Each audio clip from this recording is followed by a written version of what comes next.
اقدام رئیس مجلس ملی مجلس عالی جمهوری تاجیکستان رئیس شهر دوشنبه محترم رستم امامعلی عاید به شهر صد تبدیل دادن شهر دوشنبه در ناحیه وسیع دستگیری همه‌جانبه می‌یابد.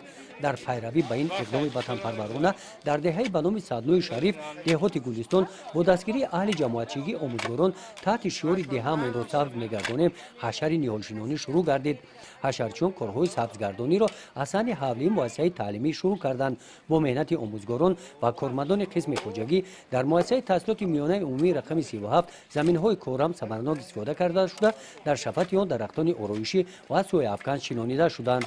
در مکتب قریب 200 کیلوگرم کارتوشکا شیناندم، 100 کیلو پیاز شیناندم و کوشش می نمایم که باز هم آبچکاری را زیاد نموده برای آذوقه‌ای که کودکان را می‌دهد از این هم سهم خود را بازگذارم. شهر سبز اعلان نمودن شهر دوشنبه ما هم دهه سبز گفته در همین دهه که خوانندگان مکتب ما تحصیل می نمایند ما هم کوشش غیرت نموده ایستاده ایم که برای سبز خورم گرداندن مکتبمان سهم ارزنده خود را گذرانیم.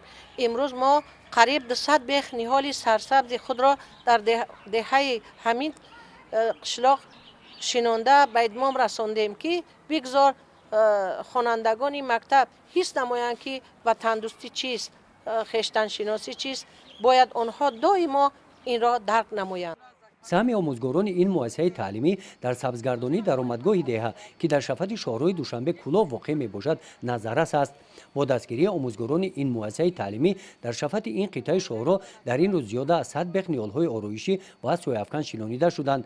کلکتیو آموزگاران مقصد دارند که این اقدام را ادامه داده در این موسم در دهه 30,000 بیخ نهال صدبرگ و دیگر گلهای آرایشی میشینانند. گزارش خواجه نظریف خدای نظر ظهورов از ناحیه واسه برای برنامه اطلاعاتی نوید.